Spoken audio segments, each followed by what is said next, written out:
Hello and welcome to a brand new episode of Hala Kuwait, where we delve into the latest insights across a variety of topics related to Kuwait with a big variety of guests and reports.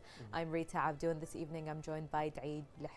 Good evening, Duaij. Good evening, Rita. Thank you so much. And of course, welcome dear viewers to this brand new episode.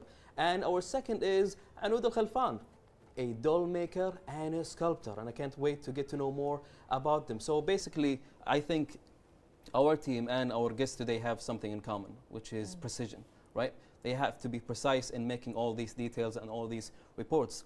And I guess when it comes to our guests, let's say Anoud or Dr. Vaishnavi, they also have to be precise in their work when it comes to doll making or craftsmanship. Definitely. Right? And also the endodontist or dentistry in general, you need to be precise to finish all the details, either it's for the dolls or patients. So basically, I guess I would call it the art of precision. That's the title for today, I guess. What do you think? I think that's a very great way to put it, Duaij, and I didn't actually think of it like that, but it's very true because with our guest, we're going to get to meet her and, of course, see her work, and it's very, very precise. And I think that's what makes her dolls very popular. And same thing, I think, applies to dentistry. So that's why precision was the key word here today. So stay with us, dear viewers. Stay tuned for the next guest.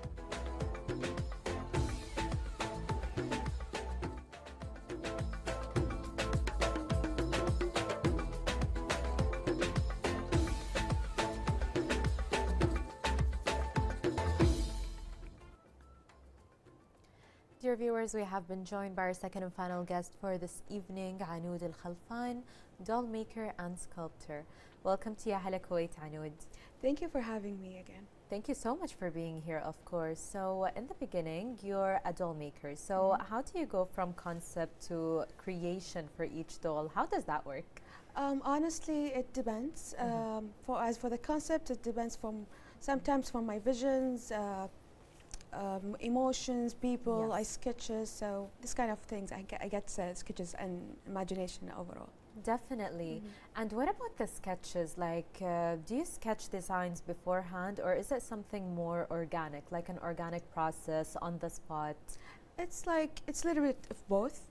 Usually I go for sketching, of course, and sometimes, or let's say most of the time, I just go with the process organically. So definitely, it definitely depends on each doll, right? Yeah. For sure. So do your dolls reflect aspects of your personality or even sometimes your life experiences? Yeah, definitely. Most of my dolls reflects my experiences, some stories, and also people. So yeah, mostly.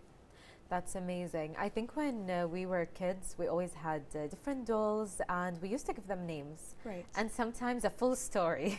Do you do that with your dolls? Do you ever give them names or even a backstory? Of course, when it comes to dolls and for giving them names, it's like you're giving them some kind of life. It's like a realistic way of having as dolls, and and also backstories for each doll. I think that's really great. And it takes us back to our childhood, which I think are usually precious days for all of us and memories.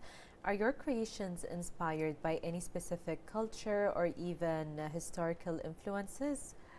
Usually it's blend of multi-cultures and it depends on, let's say, the historical, sometimes a blend of historical people, cultures. So yeah, mostly historical cultures. Amazing.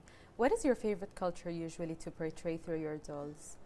Of course, Kuwaiti culture, because we have like a rich culture when it comes to, let's say, the old way of making dolls. Because it's like a heritage when I get the idea of making dolls. Because before they used to make dolls as the old Kuwaiti women. Using some scraps of fabric. So that's how it goes from before. So usually Kuwaiti culture, Indian. They're rich, and also South Asia, and of course China. This kind of cultures that has more colorful way of making dolls. And I can imagine how beautiful each culture would look because, as you mentioned, different colors, different fabrics, and very different looks. So, who are your target audience, and how do you connect with them? My target audience usually it's from art collectors. Handmade lovers, those people who love to collect dolls, that's kind of people, like whoever in love with the crafts and handmade work. Yes. And have you ever collaborated with other artists or makers in the doll projects? Honestly, not yet, but I'm having in my schedule, so I'm thinking to have some collaboration with most artists in Kuwait. So. That is amazing. Collaborations are usually really great for both sides, and you could really show your creativity through it. So I've personally only met 2 doll makers. So is there a doll making community here in Kuwait? And if yes, are you part of the group? Here in Kuwait, we don't have such a thing as a community for dolls, but they have like an art community. And when it comes to dolls, yes, there is in California. I've been a member with them, a professional doll maker art guild, and also the International Doll Registry. They are like specific for doll makers around the world. Nice. And they're like, like I said, in California and Canada. So amazing. Yeah, I'm a member with them. So do any of these groups maybe have an influence on your work? Of course, we share some kind of techniques, and we help each other and do some kind of concepts. So this kind of thing, we just share what we do and as an art doll community. Definitely. I think it's always really great to have that kind of support from other artists that do the same thing you do. So it's very different than getting it from your friends and family. So are there specific milestones or even projects you dream of accomplishing in the future?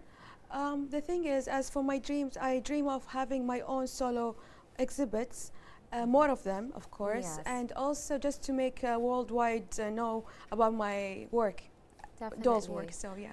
Is there a specific doll or project that you worked on that will always stand out to you? Most of my dolls, because like I've said, each doll has a piece of my stories, and yeah, all of my dolls, let's say, because they are forever dolls. So.